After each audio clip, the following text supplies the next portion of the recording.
Next question number 13. So 2024లో cancer చికిత్స కోసం DIA department of atomic energy ఉత్పత్తి చేసిన మెడికల్ ఐసోటోప్ ఏది అంటున్నాడు. సో ఇక్కడ డిఐఏ అంటే అన్ని డిఐఏ గురించి మనం ఇక్కడ మాట్లాడుతున్నాం కాబట్టి answer కోబాల్ట్-60.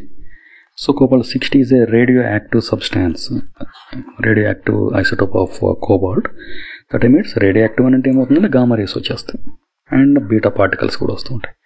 Used in hospitals to treat solid tumours, ఏవైతే పెద్ద పెద్ద గడ్డలు ఉంటాయో కణితలు ఉంటాం కదా.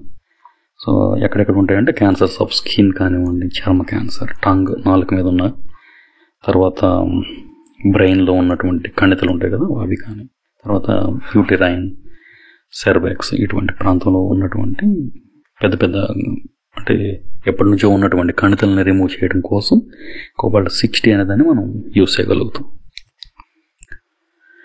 అండ్ ఐటీఈఆర్ ప్రాజెక్ట్ కోసం భారత్ ప్రవేశించిన అంతర్జాతీయ అగ్రిమెంట్ ఏంటి అంటున్నారు. సో దేంట్లో మనం భాగంగా అయినాం అని చెప్పేసి ఇక్కడ క్వశ్చన్ నెంబర్ ఇది. సో ఇక్కడ ఏంటంటే సూపర్ కండక్టింగ్ మ్యాగ్నెట్ సరఫరా ఒకటి, తర్వాత టోకమాక్ భాగాల అభివృద్ధి, ప్లాస్మా నిరోధ పరిశోధన. So international thermonuclear experimental reactor ఇది, a global scientific project to develop nuclear fusion reactor that can produce carbon free energy. Carbon లేని అంటే పొల్యూషన్ లేని ఎనర్జీని ప్రొడ్యూస్ చేయడం కోసం ఈ అగ్రిమెంట్లో మనం భాగమైనమని చెప్తున్నాం. International thermonuclear experiment reactor, international thermonuclear experimental reactor. ఇది ఒక ప్రపంచానికి మొత్తం ఇండియాకి సంబంధించిన అగ్రిమెంట్ కాదు, గ్లోబల్ వైడ్గా. Next 15th. ఏఎండి రాజస్థాన్లో కనుగొన్న అరుదైన మూలకం నిల్వలు ఏంటి? రాజస్థాన్లో ఈ మధ్య కనుక్కుందంటే వాటి యొక్క ఏంటి అంటున్నారంటే థోరియం ఇక్కడ ఆన్సర్. సో ఇండియాలో జనరల్గానే మనకి థోరియం ఉంది కదా. India has a large amount of reserves compare to the other parts of the world. అంటే ప్రపంచంతో కంపేర్ చేసినప్పుడు మన ఇండియాలోనే చాలా ఎక్కువ థోరియం రిజర్వ్స్ ఉన్నాయని చెప్తున్నారు. అండ్ ఏం చెప్పారు వీళ్ళు ఐడెంటిఫై చేశారంటే, ఎంత ఐడెంటిఫై చేశారంటే 11.93 million tons thorium reserves. Thorium మనకి ఏ రూపంలో లభిస్తుంది? డైరెక్ట్గా థోరియం రాదు, ఇది కూడా ఒక ముడి పదార్థంలోనే లభిస్తుంది. ఏదైనా రేడియోధార్మిక పదార్థం ముడి పదార్థంలో ఉంటుంది, దాన్ని మనం మోనోజైట్ అంటాం కదా, మోనోజైట్ రూపంలో కనిపించింది. సో థోరియం బేరింగ్ మినరల్ అది అంతే. సో ఇంకా వేరే స్టేట్స్లో ఎక్కడెక్కడ ఉంది ఈ థోరియంకి సంబంధించింది. ఇక్కడ రాజస్థాన్లో కనుగొన్నారు అరుదైన మూలకం, బట్ ఇక్కడ దీంతో పాటు ఆల్రెడీ ఉన్నాయి కూడా నేర్చుకోవాలి కదా. అవి ఒడిషా ఒకటి, నెక్స్ట్ ఏపీ ఉంది కాబట్టి కంపల్సరీగా కింద 1, 2, 3, 4 వచ్చేసి each of the above states అని అడిగినప్పుడు ఓన్లీ 1, 2 ఇవన్నీ అడిగే ఛాన్స్ ఉంటుంది. చాలా కన్ఫ్యూజింగ్ ఉంటుంది. ఏపీతో పాటు తమిళనాడు, తర్వాత కేరళ, వెస్ట్ బెంగాల్ అండ్ జార్ఖండ్లో మెయిన్గా. సో ఇక్కడ 1, 2, 3, 4, 5, 6 ఇవన్నీ ఉన్నాయి. అప్పుడు ఇక్కడ రాజస్థాన్లో కొత్తగా కనుక్కున్నారు కాబట్టి ఏమడుగుతున్నాడో క్వశ్చన్ చాలా జాగ్రత్తగా చూసుకోండి. Next 16th. హైదరాబాద్లో కొత్త యురేనియం ఎన్రిచ్మెంట్ ప్లాంట్ సామర్థ్యం ఎంత అని అడుగుతున్నాడు. సో ఇక్కడ ఉన్నటువంటి హైదరాబాద్లో కొత్తగా ఎస్టాబ్లిష్ చేసిన యురేనియం ఎన్రిచ్మెంట్ కెపాసిటీ ఎంతనంటే 1500 tons. సో ఇది 1500 tons పర్ ఇయర్. ఇట్లా నోట్ గుర్తుపెట్టుకోబోతుంది. సో ఇది ఎవరు అండర్లో పనిచేస్తున్నారు? న్యూక్లియర్ ఫ్యూయల్ కాంప్లెక్స్ ఎన్ఎఫ్సి హైదరాబాద్లో. ఇది ఎందుకంటే మన వరకు కంబైన్డ్ స్టేట్ కాబట్టి ఇంపార్టెంట్. సో 1971లో ఎస్టాబ్లిష్ చేశారు. దీని యొక్క మెయిన్ ఫంక్షన్స్ ఏంటంటే యురేనియం రిఫైనింగ్ అండ్ కన్వర్షన్. అంతే, ముడి పదార్థాన్ని తీసుకుని దాన్ని రిఫైన్ చేస్తూ ఉంటుంది, శక్తిని ప్రొడ్యూస్ చేయడానికి తయారీగా ఉంచుతుంది. నెక్స్ట్ భవానీ ఆవిష్కరణ టార్గెట్ ఫోకస్, దృష్టి అండ్ ఫోకస్ ఏంటి అని అడుగుతున్నాడు. సో దేనికి చేశారనంటే బ్రీడర్ రియాక్టర్ల నిర్మాణం కోసం దీన్ని తీసుకున్నాను. ఈజ్ అ న్యూక్లియర్ రియాక్టర్ అంతే, that generates more fissile material than it consumes. Next question number 18. Cancer చికిత్స కోసం స్వదేశీ ఇండిజినస్ ప్రోటాన్ థెరపీని అభివృద్ధి చేసిన సంస్థ ఏది అని అడుగుతున్నాడు. సో క్యాన్సర్ని ట్రీట్ చేయడం కోసం. So answer ACTRUC, advanced centre for treatment, research and education in cancer. So ఈ సంస్థ అనేది దీని మీద వర్కౌట్ చేసింది. ఇది ఎక్కడ ఉంది అని అడిగితే నావీ ముంబై అంటే మహారాష్ట్ర. అంతవరకు గుర్తుపెట్టుకోండి సరిపోతుంది. Next question number 19. థోరియంను ఉపయోగించి అన్వేషణలో ఉన్న శక్తి నిల్వలకి పరిష్కారం ఏంటి అని అడుగుతున్నాడు. So thorium molten salt batteries. So ఇది రీసెంట్ ఇన్వెన్షన్ అనేది. ఈ సోడియంతో లైక్ మోల్టెన్ సాల్ట్ బ్యాటరీస్ అని అంటే is a nuclear energy system that uses thorium nuclear energy system అది థోరియాన్ని యూస్ చేస్తూ ఉంటుంది. న్యాచురల్ అకరింగ్ మ్యాటర్ మనకు తెలుస్తుంది కదా. అండ్ మోల్టన్ సాల్ట్స్ దేనికైనా టు ప్రొడ్యూస్ ఎలక్ట్రిసిటీ. సాల్ట్స్ ఉన్నప్పుడే కదా, ఇందులో మనకి సాల్ట్స్ కలిపితేనే బ్రైన్ ద్రావణంలో మనకి యానోడ్స్ క్యాథోడ్స్ ఉన్నప్పుడు మనకి ఎలక్ట్రిసిటీ ప్రొడ్యూస్ అవుతూ ఉంటుంది. So simple logic. And question number 2024 నాటికి ఇండియా యొక్క మొత్తం ఇన్స్టాల్డ్ న్యూక్లియర్ పవర్ సామర్థ్యం ఎంత అని అడుగుతున్నాడు. సో ఇక్కడ ఆన్సర్ 8,180, 8,180 మెగావాట్స్. లైక్ మనకి మీరు ఒకసారి చూసుకోండి, యాజ్ ఆఫ్ ఇది ఎప్పుడు అని అంటే యాజ్ ఆఫ్ నవంబర్ 2024. మీరు కామెంట్స్ పెడుతున్నారు, yes I'm happy to answer. But అది నేను కనుక కామెంట్కి రిప్లై ఇవ్వడానికి లేట్ అయితే వేరే వాళ్ళు చూస్తే మిస్గైడ్ అయ్యే ఛాన్స్ ఉంటుంది. కాబట్టి కామెంట్స్ పెట్టేటప్పుడు కూడా 1-2 సార్లు చెక్ చేసుకోండి. If I really did a mistake నేను దాన్ని నెక్స్ట్ క్లాస్లో రెక్టిఫై చేసుకుంటాను. తర్వాత ఐ డోంట్ మైండ్. బట్ ఏంటంటే వేరే వాళ్ళకి ఇబ్బంది కాకూడదు, అది చాలా ఇంపార్టెంట్ ఇక్కడ. ఓకే, చూడండి వెరిఫై చేసి ఎవరికి మిస్టేక్స్ అవ్వకూడదు. అదే కదా నా ఎయిమ్ కూడా, ఎవరికి ఒక మార్క్ కూడా లాస్ అవ్వకూడదు అనేది. ఎస్, సో ఇక్కడ 8,000 ఇది as of November 2024 across India. మళ్ళీ అక్కడ కనుక చూసినట్లయితే ఇన్ 2023 ఇస్తున్నాడా లేకపోతే ఫైనాన్షియల్ ఇయర్ 23-24 అడుగుతున్నాడా అనేది ఒకసారి చూసుకోండి. ఇప్పుడు వరకు ఎంత ఉందంటే in 2023 nuclear power contributed around 3% of India's total power generation. India produce చేసే టోటల్ పవర్లో ఓన్లీ 3% మనకు ఉంది. ఎప్పుడు అంటే 2023 వరకు మన దగ్గర ఉన్నటువంటి ఇన్ఫర్మేషన్. Next question 21. 2023లో తొలిసారిగా national symposium on like summit అనేది రేడియేషన్ ఆంకాలజీ, క్యాన్సర్కి సంబంధించిన దాని మీద ఒక సభ పెట్టారు. అది ఏ నగరంలో జరిగిందంటే ముంబైలో జరిగింది. Next question 22.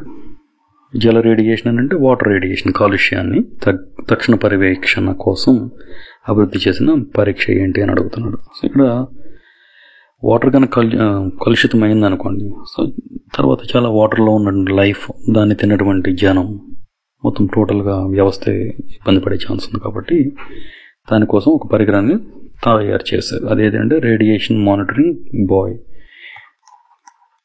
And BOI. Okay, so దీని radiation monitoring buoy like device that measures radiation levels in the ocean. So మనకు సముద్రం ఉంటుంది కదా, సముద్రంలో కనుక ఈ కలుషితమైనటువంటి పదార్థాలు కానీ లేకపోతే న్యూక్లియర్ వేస్ట్ని కానీ ఎవరైనా డంప్ చేశారనుకోండి, ఇక్కడ సముద్రంలో రేడియేషన్ ఉండే ఛాన్స్ ఉంది. దాన్ని డిటెక్ట్ చేస్తుంది అని చెప్తున్నాను. ఇది మెజర్ చేస్తుంది ఎంత ఉంది, ఏ లెవెల్లో ఉంది. So can be use to monitor radiation in the event of nuclear accidents. మన ఫుకుషిమా, జపాన్ లాంటి ప్లేసెస్లో కానీ న్యూక్లియర్ రియాక్టర్స్ బ్రేక్ అయ్యి బద్దలైపోయినాయి కదా, సో అటువంటిప్పుడు కూడా సో ఇది చెక్ చేయగలుగుతుంది సముద్రంలో ఉన్న రేడియేషన్ని, అలాగే వాతావరణంలో ఉన్న రేడియేషన్. ఇక్కడ మీకు ఏ సముద్రం ఓన్లీ, బి వాతావరణం, అంటే రెండు చెక్ చేస్తుంది రేడియేషన్ మానిటరింగ్ బాయ్. సో ఇది కనుక చూస్తే ఇక్కడ మీరు చూసారు కదా, జల రేడియేషన్ అనేది question, but it can detect even the traces of radioactive materials or pollution levels by the radioactive materials in the environment as well. అంటే ఎన్విరాన్మెంటల్ రేడియేషన్ కూడా ఇది డిటెక్ట్ చేస్తుంది. జస్ట్ అది గుర్తుపెట్టుకోండి సార్. Next 23 question number. ఇండియాలో తొలి thorium reactor AHWR, తొలి thorium రియాక్టర్ను చేయడానికి అంచనా వేయబడిన కాలం ఎప్పటి వరకు పూర్తి అవుతుంది అని అడుగుతున్నారు. ఇక్కడ 2027. AHWR అంటే advanced heavy water reactor. Just అలా గుర్తుపెట్టుకుంటే తొలి థోరియం, బట్ నాట్ యూజింగ్. ఎందుకు యూజ్ చేయట్లేదు అనేది మొట్టమొదటిది ఎందుకు అనేది వచ్చింది. ఇప్పటి వరకు ఎందుకు యూజ్ చేయలేదని థోరియం 232 అనేది ఇది alone thorium has to be converted to uranium. ఇది మనకు దొరికే థోరియం ముడి. దీని నుంచి మనం ఏం చేయాలంటే యురేనియం 233 కింద కన్వర్ట్ చేసినప్పుడు మాత్రమే మనం దాన్ని యూజ్ చేసుకోగలుగుతాం. సో అందుకని మనం ఇప్పటి వరకు సక్సెస్ఫుల్గా ఏం చేసుకోలేకపోయినా, అందుకనే తోలి అనేది ఇక్కడ మనం వాడాల్సి వచ్చింది. Next question. VECC కోల్కతాలో స్టార్ట్ చేయబడిన అరుదైన ఐసోటోప్ సౌకర్యం ఏంటి అని అన్నాడు. సో VECC అంటే variable energy cyclotron centre. So ఇక్కడ ఏం చేశారు ఈ ఫెసిలిటీ అని అడిగితే అరుదైన ఐసోటోప్ బీమ్ ఫెసిలిటీని ఇక్కడ ఇన్వెంట్ చేశారు. సో ఇది ఏం చేస్తున్నారంటే మెటీరియల్ సైన్స్ అండ్ న్యూక్లియర్ మెడిసిన్కి సంబంధించినటువంటి దాంట్లో మనం ఉపయోగపడుతూ ఉంది. And next question number 25. 2024లో IAEA కింద సేఫ్ గార్డ్స్ ఒప్పందం భారత్ సాధించిన ముఖ్యమైన ఘట్టం ఏంటి అని అడుగుతున్నారు. 25th IAEA అంటే international atomic energy agency. So దీని కింద కనుక భారత్ ఏం సాధించిందండి, ఒక మైల్ స్టోన్ లాంటిది ఏంటి అని అంటే 25 న్యూక్లియర్ సదుపాయాలు తనిఖీకి చేరాయి, అంటే ఇన్స్పెక్షన్ చేసింది ఏజెన్సీ వచ్చి, అంటే వాటిని రెడీ చేసి మనం ఇన్స్పెక్షన్కి పిలవగలిగాము. అండ్ నెక్స్ట్ 26 భారతదేశం ఆహార సంరక్షణ కోసం అంటే ఫుడ్ ప్రొటెక్షన్ కోసం ఉపయోగించే ఐసోటోప్ ఏది అని అడుగుతున్నాడు ఇక్కడ. సో ఫుడ్ కోసం ఏది యూజ్ చేస్తుంటే కోబాల్ట్-60 ఫర్ ఫుడ్ ఇరేడియేషన్, వికిరణాలు అంటారు, వికిరణ ప్రక్రియ ద్వారా ఉష్ణ వికిరణం లాగా ఇది irradiation. So emits gamma rays. ఎప్పుడైనా సరే కోబాల్ట్ కానీ ఈ న్యూక్లియర్ సబ్స్టాన్సెస్ అయితే వచ్చినా గామా రేస్ వస్తాయి. ఈ గామా రేస్ వచ్చినప్పుడు ఏమవుతుంది, కిల్స్ లైక్ హార్మ్ఫుల్ బ్యాక్టీరియా అంటే కంటికి కనిపించని బ్యాక్టీరియాతో పాటు పురుగులు లాంటివి ఏమైనా ఉంటే ఇన్సెక్ట్స్ ఇన్ ఫుడ్లో ఉన్నటువంటి పురుగులు అటువంటి వాటిని కూడా చంపేయగలుగుతుంది. And at the same time it can extend its shelf life అని అంటే ఏంటంటే స్టోరేజ్ కెపాసిటీని కూడా పెంచుతుంది అని ఆటోమేటిక్ పెరిగింది. ఎందుకంటే దాంట్లో పురుగులు కానీ బయాలజికల్ మెటీరియల్స్ లేవనుకోండి, ఆటోమేటిక్గా షెల్ఫ్ లైఫ్ అనేది ఇంక్రీజ్ అవుతుంది. Next question 27. DIE department of atomic energy ఆధ్వర్యంలో పనిచేసే అత్యాధునిక క్యాన్సర్ చికిత్స కేంద్రం, ద వెరీ మోడర్న్ అంటున్నాడు, అత్యాధునికత అంటున్నాడు కదా. సో ఇక్కడ ఎక్కడ ఉంది అని అడుగుతున్నాడు. సో ఏది అని అంటే ACTREC, advanced centre for treatment research and education in cancer. ఇంతకుముందు చూసాం కదా, ఆ క్వశ్చన్ వచ్చినట్టు. Navi Mumbai, Maharashtra. So question number 28. అంటే తదుపరి నెక్స్ట్ భారీ స్థాయి న్యూక్లియర్ పవర్ ప్లాంట్ నిర్మాణం కోసం పరిశీలించబడుతున్న ప్రదేశం ఏంటి అని అడుగుతున్నాడు. ఇది ఇంపార్టెంట్, ఎందుకంటే మన కోవాడ ఆంధ్రప్రదేశ్లో ఉంది. సో ఇక్కడ Kovvada atomic power project is a proposal like 6600 megawatts nuclear power స్టేషన్ని ఏపీలో ఎస్టాబ్లిష్ చేయాలని చూస్తుంది, కాబట్టి ఇంపార్టెంట్. అండ్ 29. భారతదేశం యొక్క యురేనియం ఎన్రిచ్మెంట్ ప్లాంట్లో ఉపయోగించే సాంకేతిక ఎటువంటి టెక్నాలజీని యూజ్ చేస్తున్నారు అన్నారు. ఏంటంటే సెంట్రిఫ్యూగల్ గ్యాస్ ఎన్రిచ్మెంట్ అనే మెథడ్ని యూజ్ చేస్తున్నారు. Increases the concentration of uranium 235. ఈ గ్యాస్ ఎన్రిచ్మెంట్ ఏం జరుగుతుంది అని అంటే యురేనియం 235 ఏదైతే మనకి ఇంపార్టెంట్ అవసరం ఉందో దాన్ని యురేనియం 235 యొక్క కాన్సన్ట్రేషన్ గాఢతని పెంచుతూ ఉంది అని చెప్తున్నారు. Next question number 30. Radiation shielding కోసం డిపార్ట్మెంట్ ఆఫ్ అటామిక్ ఎనర్జీ అభివృద్ధి చేసిన పదార్థం ఏంటి? దీన్ని ఏం చేశారంటే బోరేటెడ్ కాంక్రీట్. మనం జనరల్గా చూస్తూ ఉంటాం, ఏదైనా కనుక పక్కకి పోకూడదు అనుకోండి, అంతకుముందు కాంక్రీట్ యూజ్ చేస్తాం. కాంక్రీట్లో ఏముంటుంది, ఓన్లీ ఈ చిన్న రాళ్ళు ఉంటాయి కదా, సిప్స్ రాళ్ళు అనేది, ఆ రాళ్ళు ప్లస్ సిమెంట్ అండ్ ఇసుక చాలా తక్కువ, ఈ మూడు కలిపి ఒక అడ్డుగోడలా కడతారు. అప్పుడు దీని నుంచి రేడియేషన్ అనేది బయటకు పోకుండా ఉంటుంది. ఎక్కడ న్యూక్లియర్ రీసెర్చ్ జరిగే ప్రదేశాల్లో, న్యూక్లియర్ రియాక్టర్స్ ఎక్కడైతే ఉంటాయో అటువంటి దగ్గర ఈ కాంక్రీట్తో పూసేవాళ్ళు. కానీ ఈ కాంక్రీట్ నుంచి కూడా కిరణాలు పోయే ఛాన్స్ ఉంటుంది. అందులో ఉన్న స్మాల్ మైన్యూట్ గ్యాప్స్ ఉంటాయి కదా, ఆ సన్నటి రంధ్రాల నుంచి కూడా వెళ్ళే ఛాన్స్ ఉంటుంది. కాబట్టి ఇక్కడ ఏం చేస్తారంటే బోరేటెడ్ కాంక్రీట్ అంటే దాంట్లో మనకేముంటుంది, బోరాన్ ఉంటుంది. బోరాన్ ఉంది కదా మన పీరియాడిక్ టేబుల్లో ఉన్న ఆ బోరాన్తో ఉన్నటువంటి కాంక్రీట్ ఉంటుంది. ఏం చేస్తుంది అంటే ఈ బోరాన్కి ఉన్న కెపాసిటీ ఏంటంటే ఈ న్యూట్రాన్స్ని శోషించుకునేది.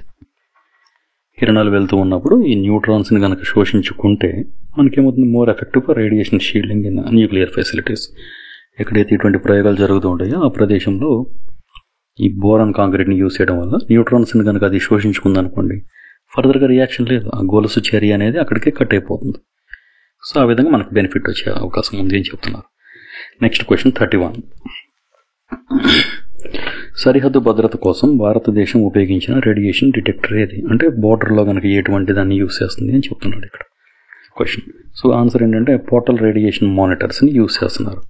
ఈ పోర్టల్ రేడియేషన్ మానిటర్స్ ఎందుకు వాడుతున్నారంటే they can monitor the individuals, అంటే ఒక్కొక్కరిని సపరేట్గా మనుషుల్ని అండ్ వెహికల్స్, వాహనాలని అండ్ కార్గోస్, పెద్ద పెద్ద లోడ్స్ వస్తాయి కదా, లారీస్, అటువంటి వాటిని కూడా చెక్ చేయగలుగుతాయి. దేనికి చెక్ చేస్తాయి అని అంటే రేడియేషన్ కంటామినేషన్.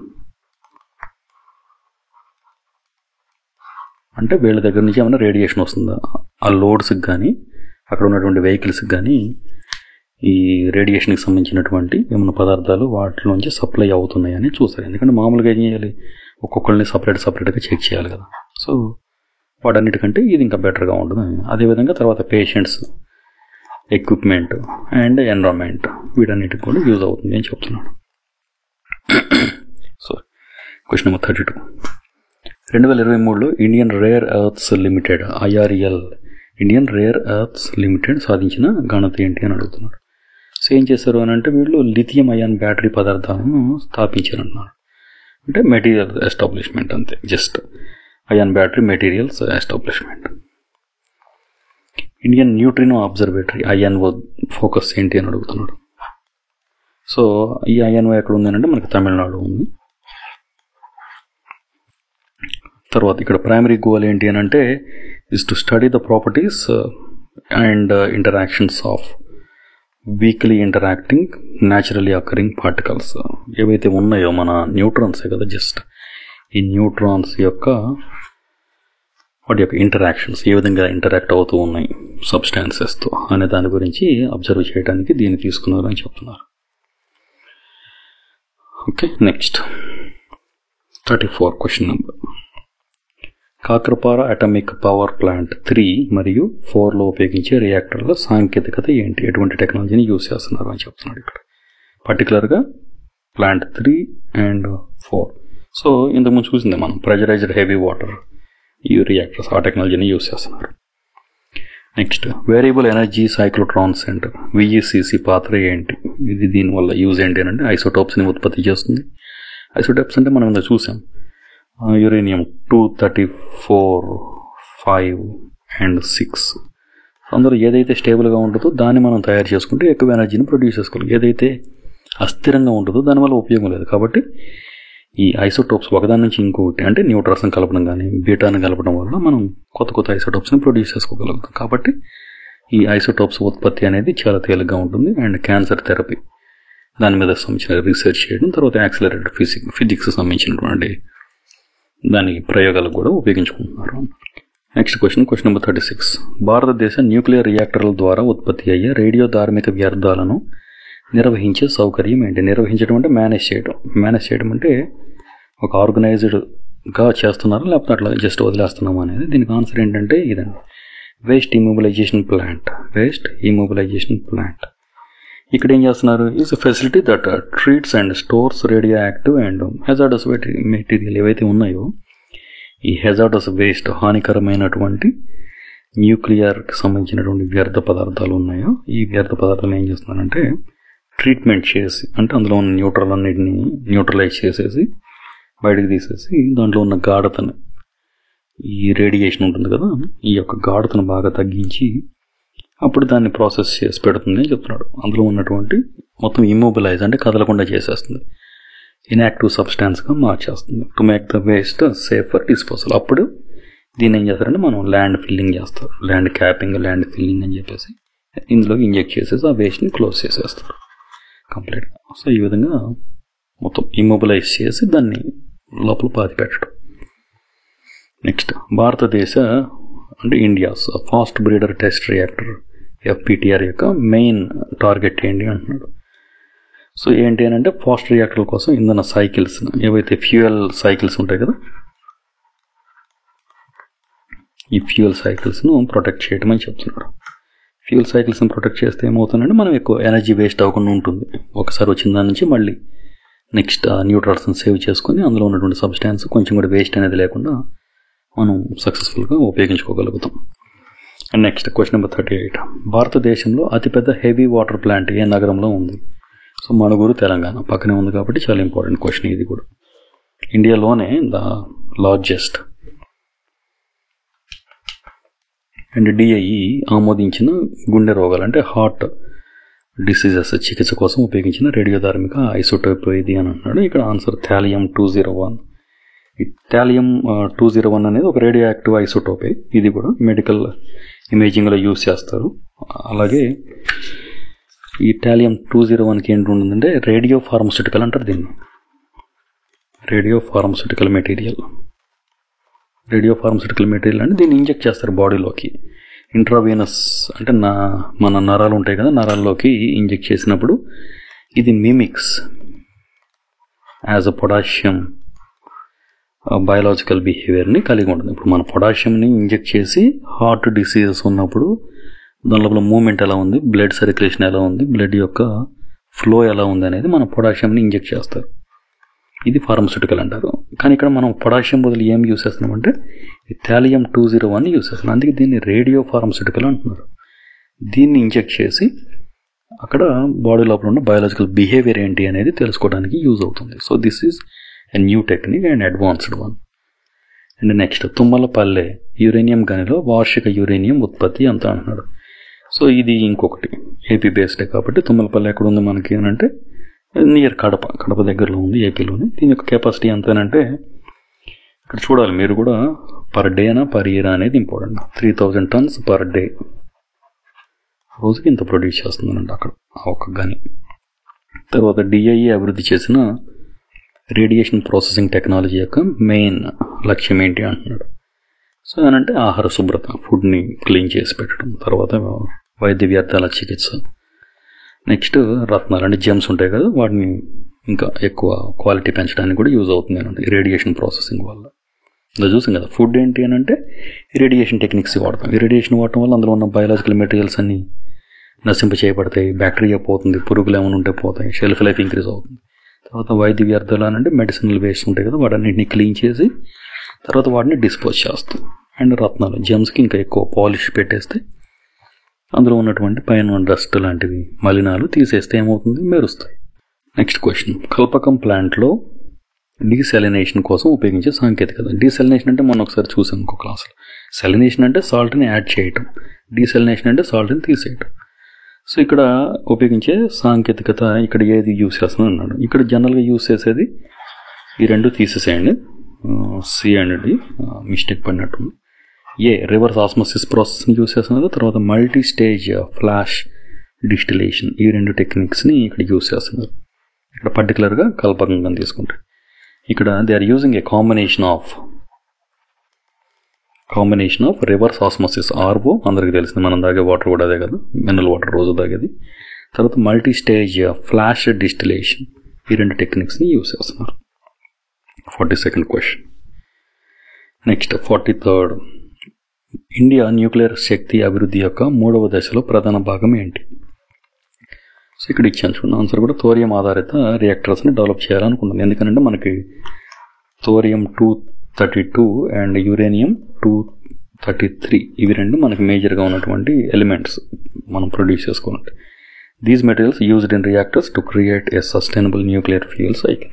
ఈ రెండింటిని కనుక మనం వాడినట్టయితే ఒక సస్టైనబుల్ సైకిల్ అనేది, సైకిల్ అంటే ఒక గొలుసు చర్య, ఒక సైకిల్ అనేది సస్టైనబుల్ అంటే సుస్థిరంగా ఉంటుంది. అంటే కరెక్ట్గా ఎన్నైతే న్యూట్రాన్స్ ఇక్కడ పోతాయో మళ్ళీ ఇక్కడ అన్ని జనరేట్ అవుతున్నాయి. శక్తి అనేది విచ్ఛిన్నం అవ్వట్లేదు. విచ్ఛిన్నం అంటే నశింప చేయబట్టలేదు. ఎప్పుడు కూడా ఇక్కడ పోయే న్యూట్రాన్స్ ఇక్కడ వచ్చేవి, ఇక్కడ వచ్చే ఎంతైతే మెటీరియల్ నాశనం అవుతుందో మనకు అంత ఎనర్జీ వస్తూ ఉంటుంది, అన్ని మెగావాట్స్. కాబట్టి మనం థోరియం బేస్డ్ రియాక్టర్స్ని మెయిన్గా ఫోకస్ చేసుకుని దాని మీద ప్రయోగాలు చేస్తున్నాం.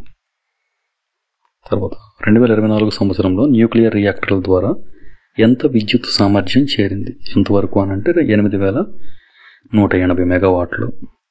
ఎప్పుడు అనేది చూడండి 2024, మొన్న ఇది రివ్యూ వచ్చింది. ఎప్పుడు అని అంటే December 24th ఏమో వచ్చినట్టుంది ఈ రెండు రివ్యూ, ఈ అటామిక్ ఎనర్జీకి సంబంధించి. అప్పటి వరకు సో December 2024 అని అడిగితే మీరు ఖచ్చితంగా 8180 మెగావాట్స్ అని మెన్షన్ చేయాలి. అలాగే కన్ఫ్యూజ్ చేయడానికి మళ్ళీ అడుగుతాడు ఫైనాన్షియల్ ఇయర్ 2023-24 అని అడిగితే అదొకసారి చూసుకోవాలి. లేకపోతే 2024 ఆగస్ట్ ఆర్ నవంబర్ అన్నాడు అనుకోండి, ఒకసారి కొంచెం డేటా చూసుకుని ట్రై చేయండి. జనరల్గా అంత కన్ఫ్యూజ్ చేయరు, but you got to be very careful. And the last question. So India యొక్క దీర్ఘకాల న్యూక్లియర్ వ్యూహంలో కేంద్ర పదార్థం ఏంటి? What is the central substance అని అడుగుతున్నాడు ఇక్కడ. మెయిన్ సబ్స్టాన్స్ ఏదేనంటే ఆబ్వియస్గా థోరియం. మనకు థోరియం మించింది ఏం లేదు, ఎందుకంటే నాన్ ఫిజల్ మెటీరియల్ ఇది available in abundance in our country. చాలా పుష్కలంగా ఉంది థోరియం. ఇందాక చూసాం కదా, ఒడిశా, ఆంధ్రప్రదేశ్, తమిళనాడు, కేరళ వీటన్నిటి దగ్గర ఉంది మనకి, జార్ఖండ్. సో అలాంగ్ విత్ రాజస్థాన్లో కూడా కొత్తగా కనుక్కున్నారు. కాబట్టి మనకి అబెండెన్స్ ఉన్నప్పుడు ఇంకా దాన్నే మన థోరియం అనేది అంతే ద నెంబర్ 1 ఆప్షన్ అనేది. వాస్ట్ థోరియం రిజర్వ్స్ ఉన్నాయి కాబట్టి అడ్వాన్స్డ్ హెవీ వాటర్ థోరియం సైకిల్ని కూడా యూస్ చేస్తూ ఉన్నాం. బట్ అన్ని యూసెస్ మనం థోరియం ద్వారా ఈ మన న్యూక్లియర్ వ్యూహం ఏదైతే ఉందో ఇది మనకి థోరియమే మెయిన్. అందరూ జనరల్గా ఏంటంటే యురేనియం తీసుకుంటారు చాలా కంట్రీస్లో, రేడియో యాక్టివ్ సబ్స్టెన్స్ అంటే మనకి. బట్ థోరియం నుంచి మనం దీన్ని తయారు చేసుకుంటాం. సో ఆ విధంగా ఉంటుంది. Yeah, that's all for today. And yes, మీకు ఏమైనా కామెంట్స్ ఉంటే ఎప్పటిలాగే కామెంట్స్లో పెట్టండి. ఎనీ డౌట్స్ కానీ, if you need any clarifications అవి కూడా.